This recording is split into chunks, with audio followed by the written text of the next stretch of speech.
Olá pessoal, aqui é o professor Rafael Ivo e nessa videoaula eu vou entrar para valer nos tipos compostos, ou seja, nos tipos que são formados pela composição de outros tipos. E os tipos mais básicos nessa categoria são os vetores ou matrizes, beleza? Então vamos lá.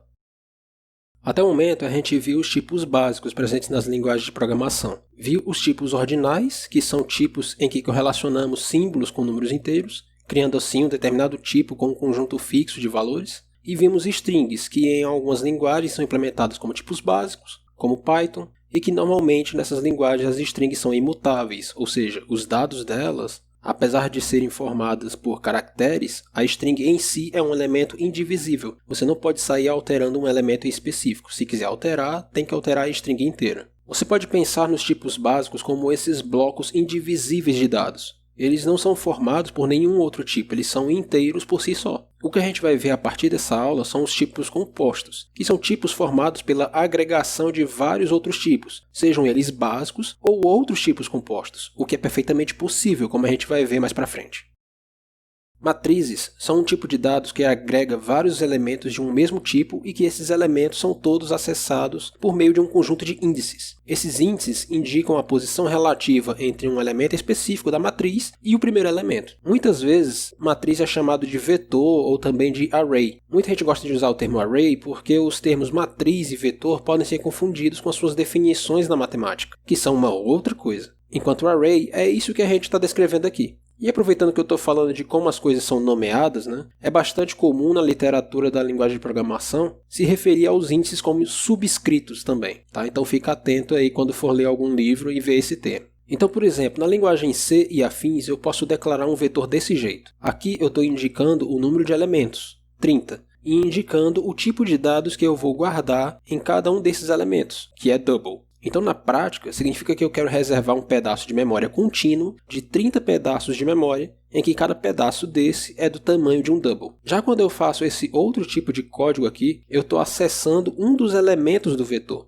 Esse número 5 está dizendo, nesse caso, a posição relativa desse local em relação ao início do vetor. E nessa atribuição eu estou armazenando o número 8,5 nesse local de memória. Você percebe que falei a palavra vetor aqui, Porque normalmente a gente faz essa diferenciação em português, Quando uma matriz tem uma dimensão, como é esse caso, então a gente chama de vetor. Mas quando tem mais de uma dimensão, aí a gente chama de matriz mesmo. E aí o número de dimensões podem ser quantas você quiser. Podem ser 2, o que é bastante comum, 3, que também é bastante usado, ou mais, 7, 10 e etc. A primeira versão de Fortran chegou a limitar a 3 dimensões no máximo, porque existia uma preocupação muito grande com a eficiência na época. Mais tarde, a versão 4 do Fortran passou a dar limite de 7 dimensões. Mas como eu disse, a maioria das linguagens não impõe esse limite. Apesar de quanto maior o número de dimensões, mais cálculo vai ter que ser feito para acessar um elemento específico da matriz. E aí perde um pouco de eficiência de execução nesse caminho.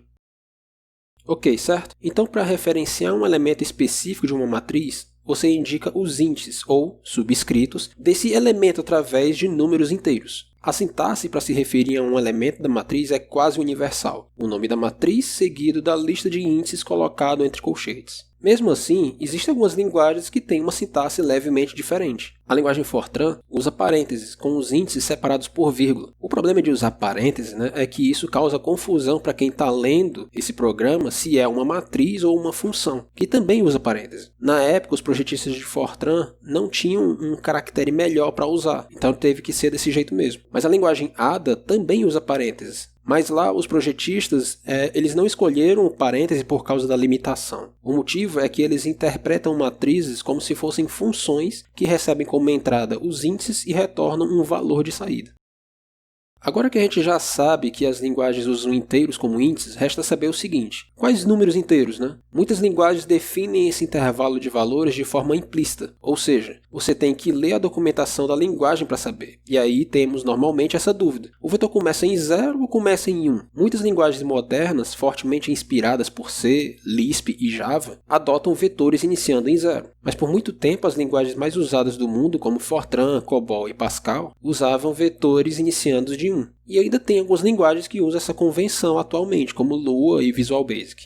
Mas aí tem linguagem que vai mais além e permite o programador escolher a sua faixa de números inteiros. A linguagem Ada faz isso e a própria linguagem Pascal também. Por padrão, Pascal começa de 1, mas você pode definir a sua faixa de valores para os índices. Então você pode criar um vetor de inteiros, começando o índice -4 e indo até 5 aqui nesse caso. Você pode acabar escolhendo também faixas de inteiros diferentes para dimensões diferentes da matriz. Então essa matriz aqui de float está definida de forma que as linhas vão entre os índices 1 e 4, mas as colunas vão entre 0 e 2. Ada e Pascal ainda vão mais além, permitindo que você possa definir como índice desses vetores outros tipos além dos inteiros, como caracteres, booleanos e enumerações. Então, quando eu estou criando aqui o vetor ano 2020, que é do tipo vendas, esse tipo vendas é uma matriz de pontos flutuantes e que possui uma quantidade de casas. Quantas? A quantidade igual ao número de valores possíveis do tipo meses, que é uma enumeração e que no caso são 12. E para finalizar esse tema de índice, tem linguagem que permite índice negativo, que nem a linguagem Perl. Se você coloca índice negativo, a linguagem dá a volta no vetor e começa a acessar os elementos de trás para frente.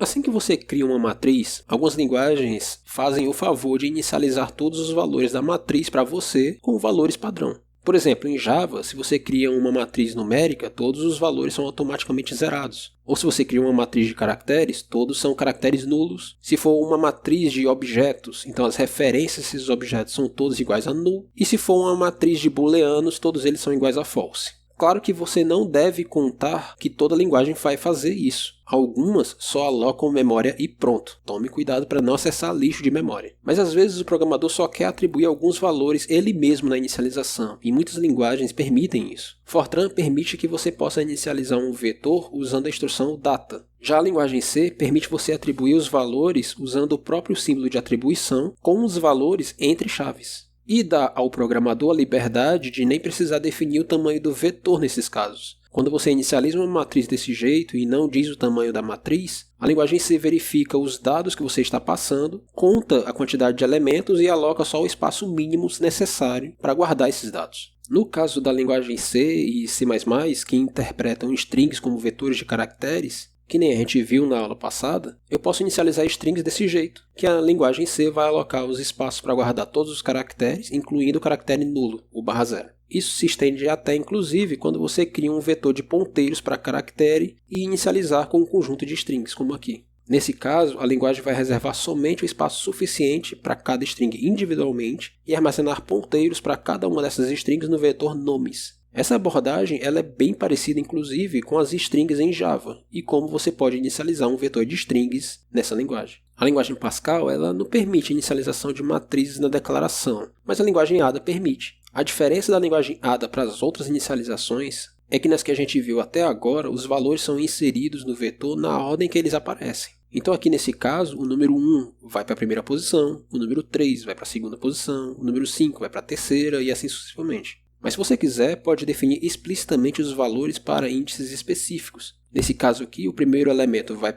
receber 3, o terceiro elemento vai receber 4 e todos os outros elementos que não forem inicializados vão receber 0. E por fim, existe essa forma bastante poderosa de inicialização de matrizes, que é a compreensão de listas. Essa forma de inicialização é parecida com a forma que os matemáticos definem uma regra de formação para um conjunto de números. Por exemplo, nesse conjunto aqui eu estou dizendo o seguinte: esse conjunto tem todos os quadrados dos números x, tal que x está entre 0 e 10 e x é um número divisível por 3. Então, na linguagem Python, eu posso inicializar um vetor com esses valores, descrevendo a regra de formação de uma forma bem parecida com o que eu acabei de falar. Todos os elementos da lista são iguais a x vezes x, para x no intervalo entre 0 e 10, e se o resto da divisão de x por 3 for igual a 0. E pronto, essa regra de formação inicializa a variável lista com esse vetor de elementos 0, 9, 36 e 81. Que são iguais a 0 ao quadrado, 3 ao quadrado, 6 ao quadrado e 9 ao quadrado. Essa característica da linguagem Python é uma das coisas que ela possui em comum com linguagens de paradigma funcional, como é a linguagem Haskell, que também possui compreensão de lista, só que usando mais símbolos e menos palavras reservadas.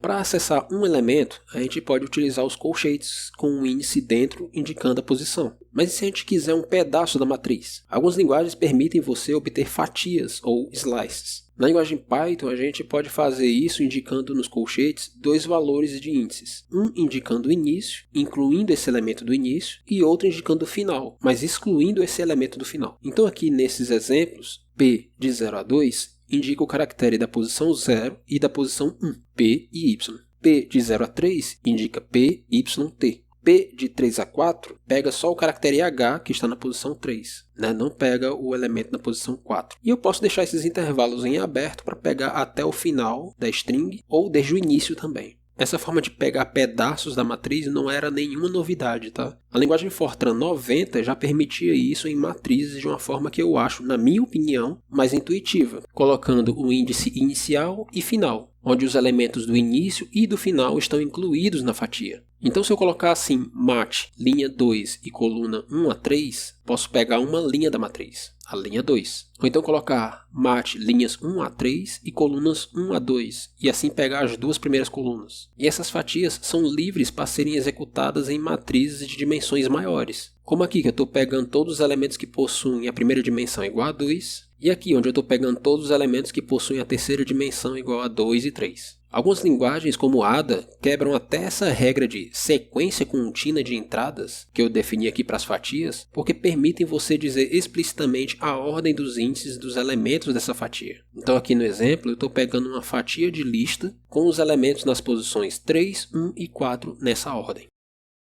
Antes de partir para aspectos mais técnicos de matrizes, vale mencionar aqui também por que algumas linguagens permitem o que chama de matrizes heterogêneas. Por exemplo, a linguagem Python eu poderia criar uma matriz assim, com números inteiros, strings, números de ponto flutuante, tudo misturado. Em Python eles chamam isso aqui de lista, E de certa forma, isso aqui quebra a definição de matriz, que diz que todos os elementos são do mesmo tipo. Na verdade, o que acontece é que nas linguagens de tipagem dinâmica, como Python, é possível você fazer matrizes heterogêneas partindo do seguinte princípio. Eu não estou criando uma matriz de tipos diferentes, eu estou criando uma matriz de um tipo objeto, e todos os outros tipos são meio que formas específicas desse tipo genérico ancestral chamado objeto. Então dessa forma, na prática, eu acabo ganhando a permissão de colocar itens de tipos diferentes dentro de uma matriz. É como se eu colocasse uma máscara sobre todos os tipos de dados, dizendo que todos são iguais para a matriz, mas na verdade são todos diferentes.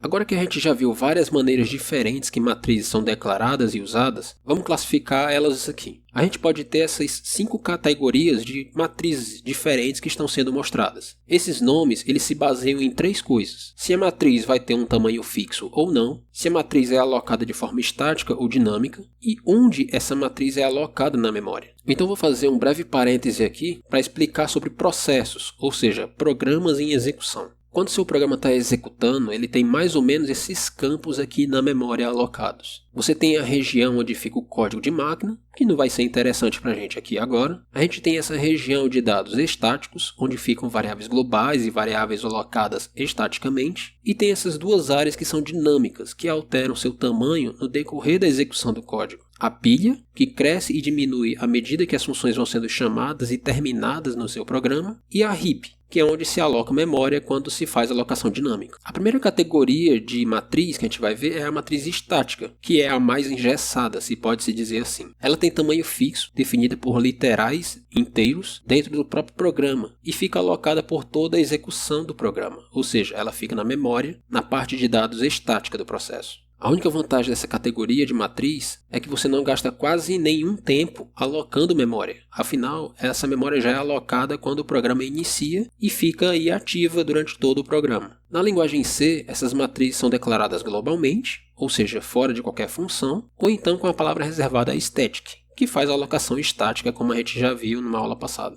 A segunda categoria de matrizes continuam tendo seu tamanho fixo, mas dessa vez elas são declaradas dentro de funções. E por causa disso, elas só são alocadas na memória quando a função onde elas foram declaradas for chamada. Por isso é dito que essas matrizes são dinâmicas, mas elas são alocadas na pilha de execução. A vantagem delas é que você só vai alocar espaço para ela quando você precisar, ou seja, só quando a função for chamada. E a desvantagem é a mesma desvantagem que vai aparecer para todas as demais categorias aqui, que é o tempo gasto para alocar essa matriz dinamicamente. Uma outra desvantagem é ela ter o tamanho fixo, certo? Mas dependendo da aplicação, se você quiser que ela seja fixa, então é uma boa coisa. A terceira categoria de matrizes é parecida com a anterior. A diferença é que na declaração você pode colocar uma variável ao invés de um número inteiro literal. Ou seja, o tamanho da matriz pode variar dependendo dessa variável que for passada para a função onde a matriz for declarada. Essa característica ela não existia no C original, ela foi adicionada à linguagem C no padrão ANSI de 99. Então aqui, esse tipo de matriz agrega mais uma vantagem junto com a da categoria anterior, que é a flexibilidade no seu tamanho.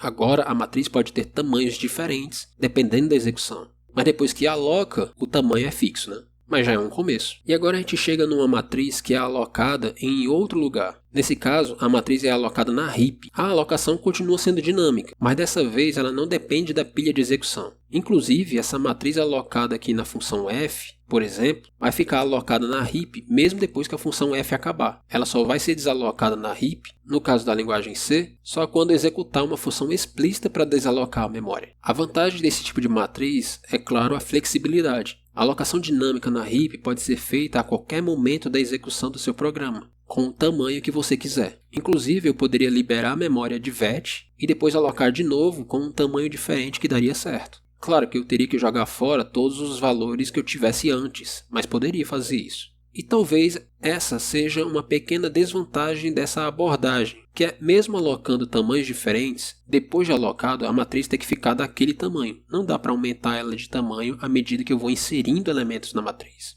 Pois é, mas seus problemas acabaram porque muitas linguagens modernas permitem esse tipo de matriz em que o tamanho e a alocação são dinâmicas, mas dessa vez o tamanho vai mudando no decorrer da execução à medida que você insere ou remove elementos. Por exemplo, nas classes da STL de C++, existe essa classe container chamada vector. Você não passa nem mesmo o tamanho dela. Você só vai inserindo e removendo elementos que a classe se encarrega de alocar e desalocar a memória necessária para guardar esses elementos. A desvantagem aqui é a alocação de memória, que nesse caso, por ser mais complexa, você vai precisar de alocações sendo feitas durante a execução do código, e isso perde um pouco de eficiência. Mas em compensação torna a sua vida muito mais fácil na hora de programar, né? Então, revisando tudo aqui. Matrizes são definidas de tamanho fixo e ficam com esse tamanho fixo nas matrizes estáticas e nas matrizes alocadas na pilha, mas fixas. As matrizes na pilha ou na heap dinâmicas podem ser declaradas de tamanho variável, mas depois elas ficam com esse tamanho fixado, exceto algumas implementações de matrizes que permitem ter tamanho variável no decorrer da execução, que nem essa última que a gente viu antes.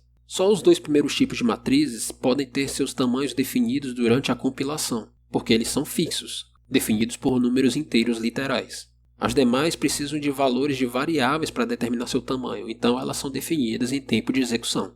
Essas duas últimas características praticamente descrevem só as categorias. Matrizes que são alocadas de forma estática permanecem durante todo o programa. Matrizes dinâmicas são alocadas de acordo com a execução. Matrizes na pilha se alocam quando a função onde elas foram declaradas foi chamada, e matrizes alocadas na heap foram alocadas por alguma instrução de alocação dinâmica da linguagem.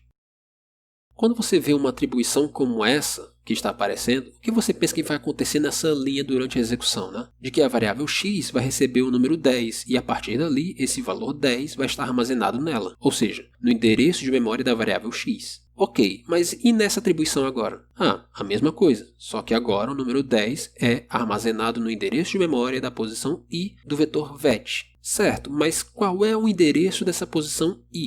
E outra, o valor da variável i pode ser qualquer coisa. É uma situação diferente de x recebe 10, porque lá x sempre vai ser traduzido para o mesmo endereço de memória. E é por esse motivo que implementar matrizes é um pouquinho mais complicado do que tipos básicos. Mas vamos ver como é que isso é feito. Durante a compilação, na etapa de semântica, um compilador cria um bloco de informações para descrever uma matriz e usar essas informações que vão utilizar na manipulação dessa matriz. Então, por exemplo, para cada matriz você tem que guardar o tipo do elemento que vai ser guardado nessa matriz, o tamanho em bytes de cada elemento desse tipo, qual o tipo de índice que você vai usar e qual a faixa de valores desses índices. Todas essas informações é o que a gente chama de descritor da matriz. Claro que nem toda linguagem mantém tudo isso. Por exemplo, na linguagem C só usa índices inteiros e começando de zero. Então esses dois últimos campos não são necessários guardar. Já na linguagem ADA, em que eu posso dizer explicitamente o intervalo de valores dos índices do vetor, ou escolher outros tipos para índices como caracteres e aqui no caso enumerações, nesse caso você vai precisar sim dessas informações no descritor. Então vamos continuar aqui e mostrar do que matriz é realmente feita, tá? A gente aprende que uma matriz unidimensional, ou seja, um vetor, é uma lista de células na memória adjacentes. Essa é a versão bonitinha da história. Acontece que cada tipo ocupa tamanhos diferentes na memória. Então quando eu declaro um vetor, eu estou alocando um pedaço de memória igual à quantidade de elementos vezes o tamanho de um desses elementos. Claro que nesse código aí, as matrizes vão ser alocadas em lugares diferentes, né? Uma na pilha e a outra na heap, mas o tamanho delas é igual. Enfim, mas o que eu quero mostrar aqui é como é por dentro a memória de um vetor. Como a linguagem C é uma linguagem de praticamente médio nível, né? Ela permite coisas interessantes de baixo nível, então eu vou usar ela para mostrar, célula por célula, a memória de um vetor. Então eu criei esse código aqui, onde eu estou alocando um vetor de inteiros, com 4 números, e pegando um ponteiro para void e apontando para o início do vetor. Void é um tipo de ponteiro em C que pode apontar para qualquer coisa, tá? Em seguida eu faço um laço passando por cada byte do vetor que eu declarei, e para cada byte eu vou mandar escrever o endereço e o conteúdo armazenado naquele endereço. Se eu executar esse programa, essa aqui é uma saída possível, tá? Tenta fazer em casa, provavelmente os resultados dos endereços vai ser diferente, mas de resto vai ser igual. O conteúdo da memória eu mandei escrever em hexadecimal, mas na verdade ele vai ser assim, em binário. Então percebe que eu passei com o meu ponteiro por cada byte e na prática não tem nada dividindo um elemento do outro. É tudo uma massa de dados em sequências. Então quando eu coloco no meu programa vet índice 2, o que está sendo feito na hora de executar é uma operação aritmética para calcular um endereço de memória que deve ser lido. No caso, a linguagem C pega o endereço do primeiro elemento e soma o número do índice que eu passei, que no caso é 2, e multiplica pelo tamanho do tipo do vetor, que no caso é um inteiro, e na minha máquina de 4 bytes. Ou seja, para acessar um elemento K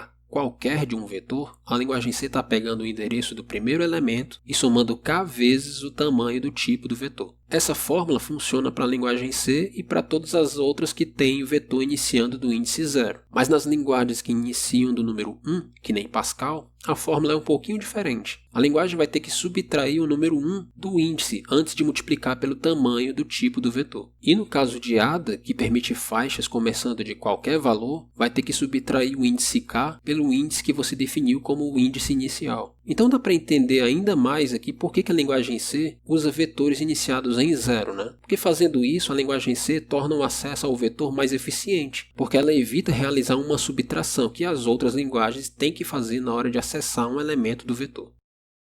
No caso de matrizes multidimensionais, a conta complica um pouquinho mais. Para começar, o descritor de um vetor comum só precisa possuir esses dados aqui. Mas uma matriz multidimensional vai exigir um número de dimensões e as faixas de índices para cada dimensão. Então, como é que eu chego em um elemento específico da matriz com valores dos índices, certo? Primeiro que para responder isso, você precisa primeiro saber como é que a linguagem armazena a matriz na memória. A memória RAM ela é um grande vetor, lembra? Não tem largura. Então a linguagem vai ter que dar um jeito de organizar os elementos da matriz de uma forma linear. A maioria das linguagens armazena da forma que a gente chama de ordenação linha-coluna, ou Row Major Order. A linguagem C faz dessa forma e muitas linguagens seguiram também essa mesma ordem. A ideia é de que os índices da direita variam mais rápido que os índices da esquerda, e desse jeito acaba que as linhas são colocadas uma por uma na memória na sequência. Se essa abordagem for usada, então para chegar no endereço de um elemento específico da matriz, você calcula o endereço dessa forma. Eu multiplico o índice da linha pelo número de colunas, isso vai fazer eu pular todas as linhas anteriores, e depois eu somo J, para andar dentro da linha específica até chegar no elemento que eu quero. Mas é preciso ter cuidado com isso, tá? Porque algumas linguagens utilizam uma outra abordagem de ordenação, que é chamada de ordenação coluna-linha, ou Column Major Order. Fortran é uma dessas linguagens que armazena a matriz desse jeito, uma coluna de cada vez. Aí, nesse caso, a fórmula é quase a mesma, só que agora eu multiplico o índice da coluna pelo número de linhas para pular as colunas anteriores, e depois eu somo o índice da linha para chegar no elemento que eu quero. Se você for fazer alguma coisa de transferir uma matriz gerada em uma linguagem como entrada para um outro programa escrito em uma outra linguagem, muito cuidado, porque se elas utilizarem abordagens de armazenamento diferentes, vai dar um erro, né? Uma linguagem vai escrever linha por linha e a outra vai ler coluna por coluna. E esse tipo de erro é bem difícil de descobrir, certo?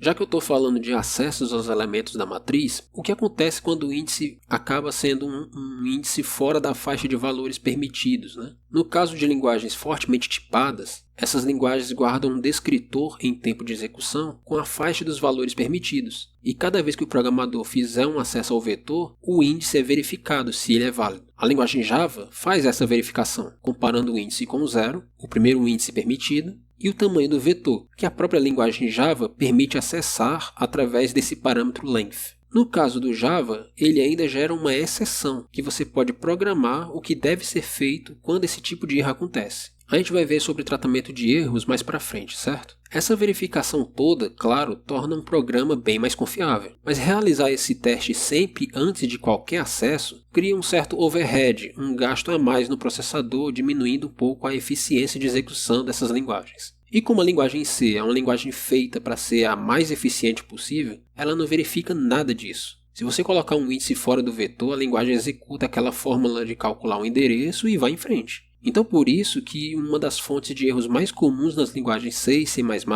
é o transbordamento de índice, também conhecido como overflow de buffer.